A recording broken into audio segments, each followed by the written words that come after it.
Aloha, everybody. This is Kathy Bilsky, the Quantum Leap, Let Light Unite. And this is February 25.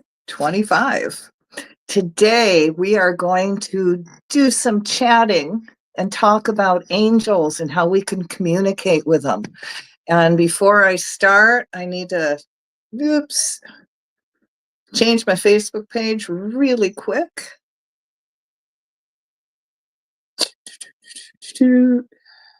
Oh, no. Try it again. With them. And before Yep, edited the wrong one this time. Now it's perfect. All right, guys. Well, today I wanted to talk to you about something very basic, and it's how to connect with the angels. And I'm going to read it to you because I have a lot that I want to share with you. And this is something I wrote a long time ago in regards to the angels. So I'm going to talk about how you can communicate with them, how some of the signs are, and actually how you can develop your sensitivity. Now, the angels have been trying to communicate with you for a really long time, and you might not have been able to recognize the signals. So I'm going to share with you some basics so you can start giving attention to what's going around you and to begin to discern your feelings from that of the angels. Remember, God wants you to know so you can continue growing. And the angels are messengers of God, the divine has sent to help us get back to Him. Now, the angels have many ways of communicating, and the four basic ways of communicating with the angel realm are visual, auditory, which is hearing, super sensitive feeling, and through smell. So let's talk about visual. And when I mean visual, I'm talking about your inner sight. Now, for those of you who can see pictures and faces when your eyes are closed, a lot of times the faces you see are your teachers, guides, and angels on the etheric plane. For those of you who want to open your third eye, pray and ask for God to open the door. Also ask to be guided to whatever you need to open your third eye. And you might find placing rocks and crystals over your third eye or using a crystal wands to stimulate it. It might help. Now, what am I talking about when I say a crystal wand? Well, it's a crystal either shaped like a wand or, now this is not a wand, but you'll have the wand, you'll have a crystal here, and you might have a crystal on the bottom. So what you're going to do is take that wand and you're going to put it on your third eye and just leave it there. And you might feel a tingle, you might feel a pressure, but it's going to hopefully start opening up that third eye. And always, guys, ask God if it is time and in divine order. And this is going to take some time. This is not a one-time and it's done. Okay, you're going to have to work on it and commit to doing it, to doing this every day. It all depends on how badly you want to open up that sensitivity. Now, let's talk about auditory. And since everyone is not visual, angels also communicate through the auditory sense, and that's hearing. Now, did you ever hear a note or a tune in your head or even a little gentle ringing in the air? Each angel will also have a note of its own. When this happens, ask the angels to stand in the light of the divine, then ask who it is. Now, I always command them to stand in the light of the divine, or you can even ask them to stand in the Christ energy, which is a very, very high energy. And this way you are confirming whether this is an angel of light or dark. And if it's an angel of darkness, it's not going to hang around if you command them to stand in the energy of the Christ light. Now, when then you ask who this is. And first name that comes to your mind is that particular angel you heard. Now, whenever you hear that note, you will know that it is an angel announcing that he or she is around you. Your inner hearing may develop to where you actually hear voices in your head. And then you got to be very discerning. If it is from the divine God, it will be clear and messages will be easily understood. And if you find yourself becoming very confused, it's not from the light of the divine, but from darkness. Again, protection is very important. Command all voices to stand in the light of the divine and ask God to intensify your own divine light from within to without. Command these entities to go toward the divine light of God and leave your aura now. The confusion will leave and you will hear clear guidance from the angels. When you hear a voice, again, ask for a name and which the angel and what the angel wants to be called. And then we get into sensitivity. Now, not everybody can have gift of sight or they have the gift of hearing. I know I don't. But we can always develop our sensitivity. And I'm going to tell you how you can do this real quick. So you're going to get a crystal, and you're going to get a crystal like, doesn't have to be this color, just what I happen to have. You're going to see a point on one end, and at the other end, it's flat. So this is a crystal with points on both ends. You do not want to use something with both ends. You want it directional. And you want a single point, not a point that has more than one. Okay, I don't know if you can see that. Oops, very good. See a couple of points on it? The sun's just coming right through it, isn't it? Oops, there we go. All right. Okay, there we go.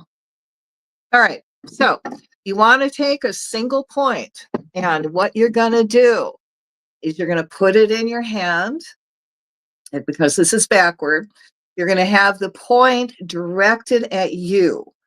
And you're going to hold it in your hand like this. So you see the point is being directed up my arm. Now, what this is going to do, it's going to help you develop your sensitivity. Now, when you hold the crystal in your hand with the energy directed up, you might feel your hands start to tingle, and you might feel that tingle go up your arm. You might feel a pounding in the crystal, like an energy surge. That's the crystal. And if it is like a very strong energy surge, like pop, two, that you're feeling, the energy coming through, it's usually a male crystal. And the female crystals, the energy is just even, and it takes a little bit longer to warm up to you. So, and it doesn't matter, male or female. I'm just giving you some things that you can differentiate. So now you pay attention to your whole body, all your chakras, your crown, your third eye, your throat, heart, solar plexus, belly button, your root chakra, your chakras in your feet. You have chakras in your hands. You have some in your temples, and then you have some in the back of your head. Now, when you hold your crystal, pay attention to your body. And if it's affecting your crown chakra, again, you might feel, like energy coming out of it. You might feel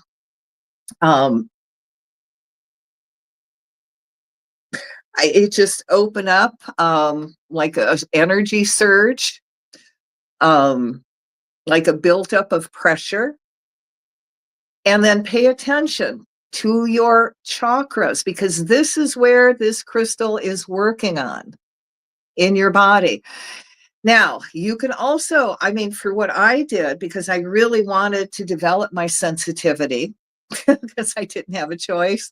It was at that time, I couldn't develop my hearing, my visual, and it was much easier to develop the sensitivity.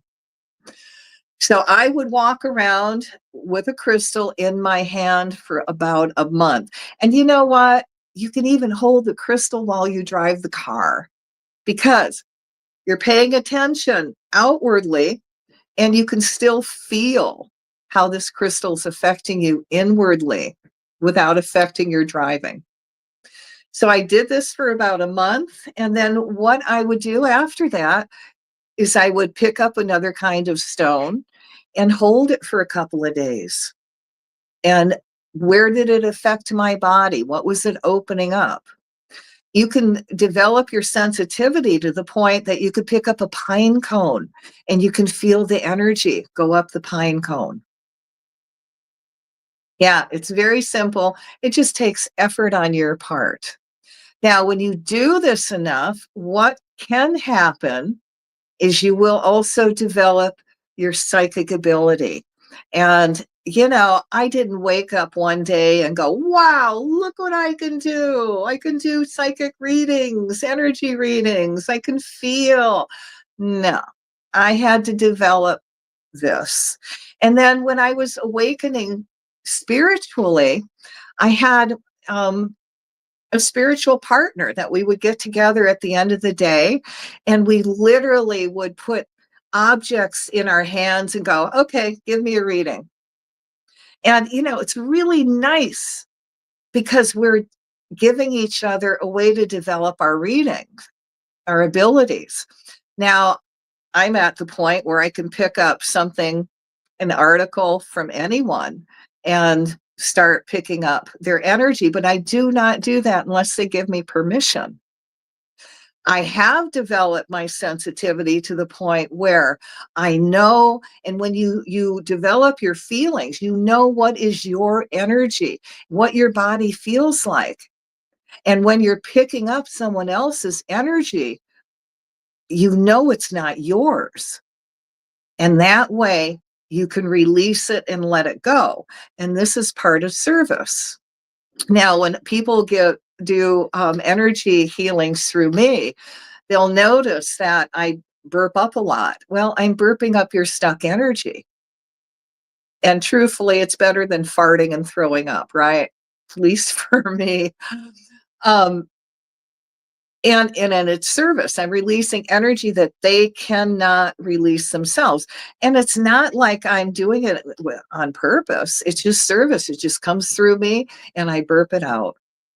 Now, there was one time I was in Washington and I was with a group. We were going through some tour guide of Washington, D.C. And all of a sudden, I started feeling this incredible back pain. And I knew it wasn't mine. It was somebody in the crowd. Now, I can't stand up and go, hey, who's got back pain today? Let's talk. So what I did is I walked away and from the group, and I just started releasing and letting go, calling the violet flame through it to clean it up, and it went away. But again, it's not my energy. And how many times are you with your partner? If you have a partner, and you can pick up their energy. I know when I was married, my ex-husband had really bad knees. And all of a sudden, my knee would really, really hurt. And then I would go, here, how's your knee doing? And he would go, oh, much better. You're welcome. And again, I was able to release that energy because I realized it wasn't mine. And again, this is service work, guys. You are doing divine service work and you're helping these people release their energy. And it's really a blessing you're being given. But developing your sensitivities is really important to discern what is yours and what is not yours. And then you can also, again, you're going to feel the angels. Have you ever gotten chills? Yeah? Well, here in Hawaii, we call them chicken skins. Ugh, I prefer chills. So if I am talking and I'm saying something to you, and all of a sudden you get chills, that is spirit confirming what you have to say. What I am saying is truth.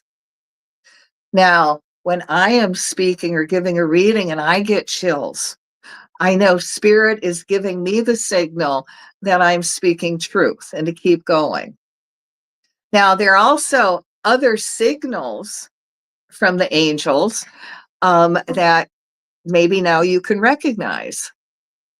One of them, I want to mention is smell. We all have well, most of us have the sense of smell. I don't know about nowadays, but if you do, have you ever been in a room where all of a sudden you would smell flowers or frankincense, something spicy, that wasn't from the kitchen? Well, you've got an angel around you and they're letting you know. And actually, sometimes it could be a divine master like Jesus or Mother Mary, and they're just letting you know they're there. And I think it's really wonderful when I get that little gift. Now, how can we meet your guardian angel? Okay. Well, I want you to get really, really quiet, and you can do this with me. Now, put your feet put your feet straight up. Feet on the floor, sit up as straight as you can. And I want you to close your eyes. Now, picture yourself in a bubble of divine light. Now, invite your guardian angel to stand behind you and communicate. Now, the angels also are restricted to what they can do unless we give them permission. So you give them permission.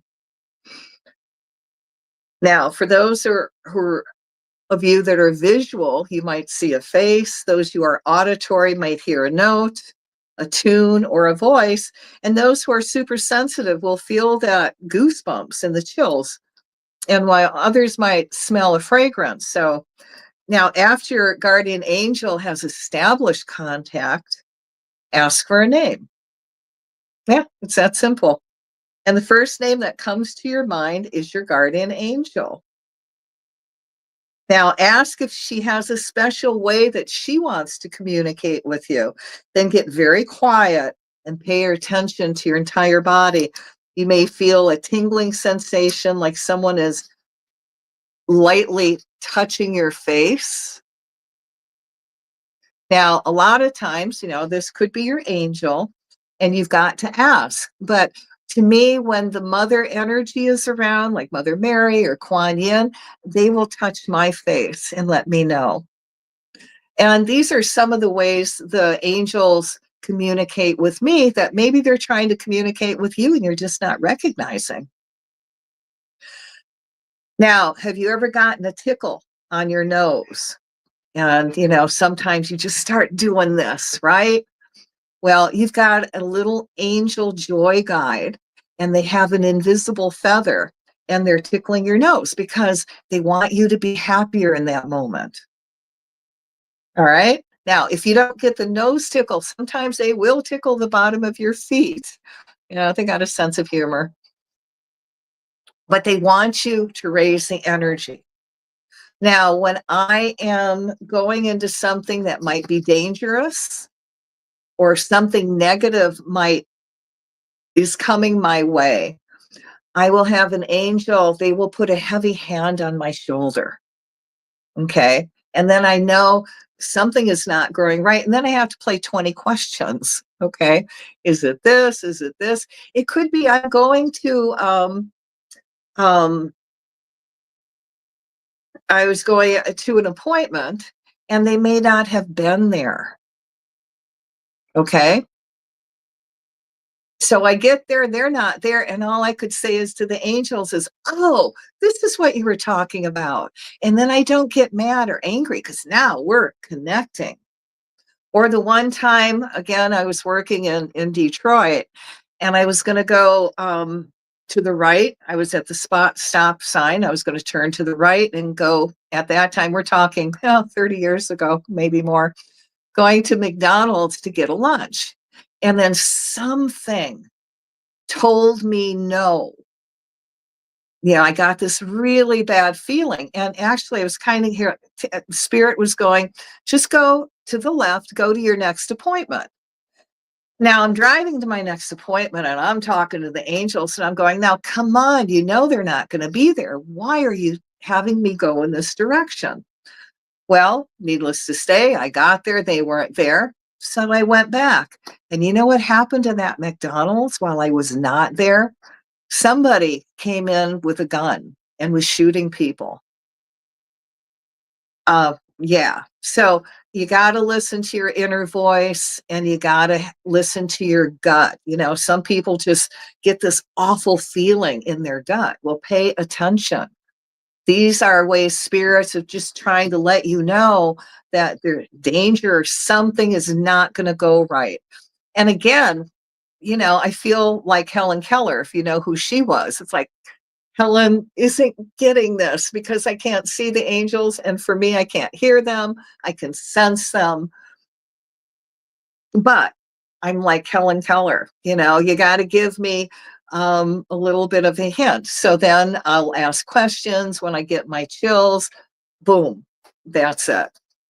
Now, I did mention that the angels are limited to what they can do until you give them permission. So start giving them permission. Angels, you go buy something on, see something horrible on TV. Angels, go there and give those people some some healing, some protection. Angels, guide my children so they stay on the right path. Angels, we're going by an accident. Go there and give those people whatever they need, whatever help. Ask, command them. I always command the angels. And also, again, I will say, not my will, but thy will be done. Okay. All right. So, what have we left out?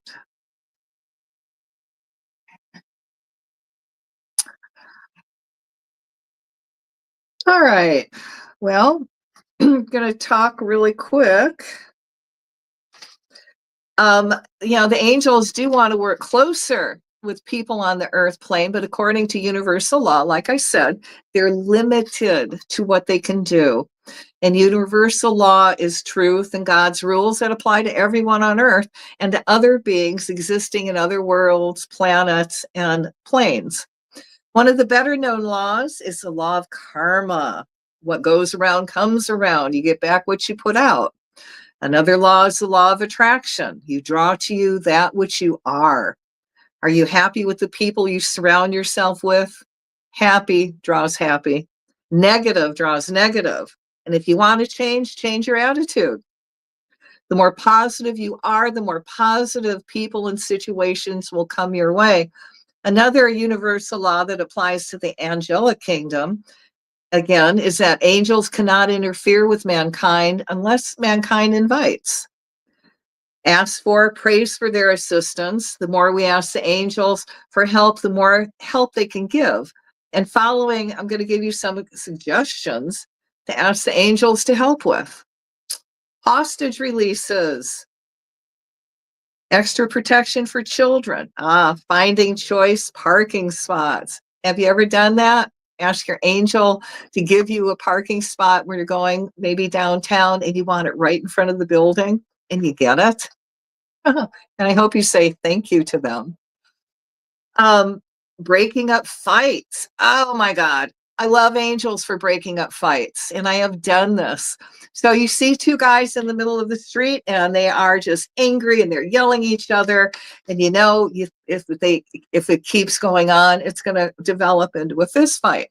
So what I will do, because I'm not going to go there and break it up, I will command the angels to go there and do what they have to do to break it up. I go, Michael, do this now. Now, Michael's the angel of one of the archangels, and he is God's warrior. And I want the warrior to break it up. So now I will watch, and I will also blast these beings with light and imagine them breaking up. So I will go, Michael, break it up now.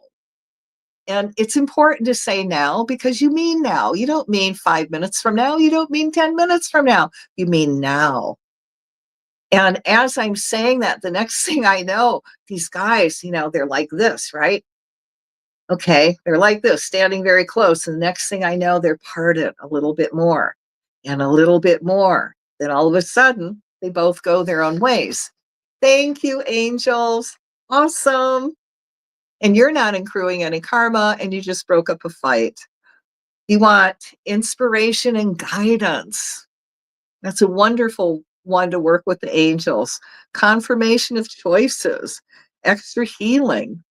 And when you do ask, put the request in a positive way. For an example is when you hear about the hostage crisis silently or out loud, if you like, call to the angels and ask them to do whatever it takes to end the hostage crisis in a positive way. The captives will be released now unharmed.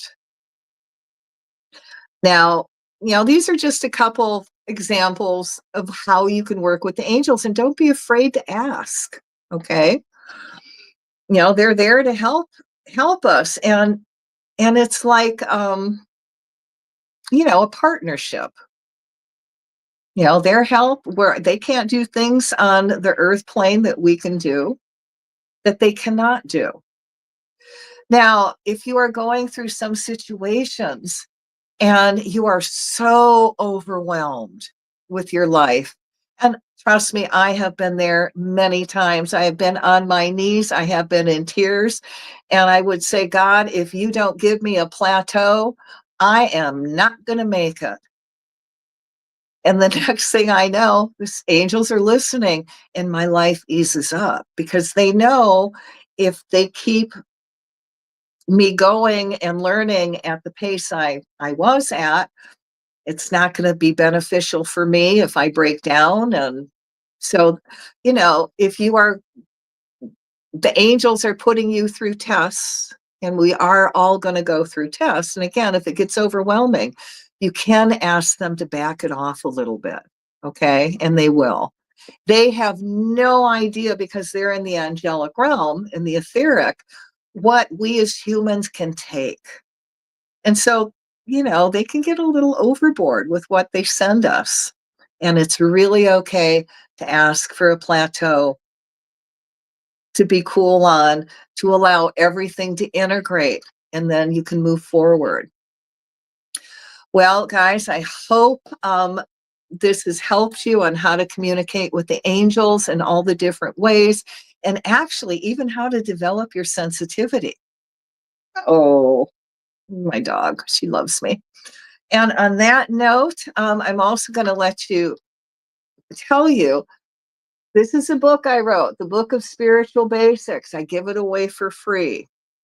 And if you want a copy, ask and I'll send you an e-copy. It's that easy.